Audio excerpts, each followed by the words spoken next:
அநியாயம் பண்ணாம நிம்மதியா இருந்தாலும் நிம்மதியா என்னத்தி போய் சமைக்கிறது ஒரு வேலையோட பொருளேன்னு ஒண்ணு இருக்கு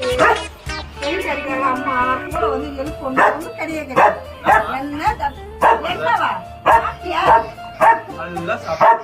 கொடாதீங்க நான் கொண்டு பெயிண்ட் வச்சுருக்கிறேன் என்ன சமைக்கிறேன் வேற எதுக்கு ஆக்கி வச்சாமா கரெக்டா வந்து யாரு வேணா கொண்டாட்டியும் சரி இதெல்லாம் ஒரு குடும்பமா இது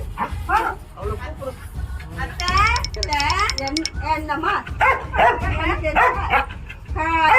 வேலைக்கு வருவாங்களே சமையல் செய்யணுங்க அத்தை வந்து வேலை செய்யுங்கிறாங்க நம்ம கூட மரத்து குரல் கொடுத்துருந்தா இப்படி ஓடி வந்துட்டு இருப்பாரு நான் போயிட்டு கண்டுங்க பழுப்பு வருவியா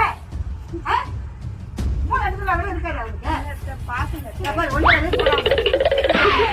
இவ்வளோ புள்ளியா இவன்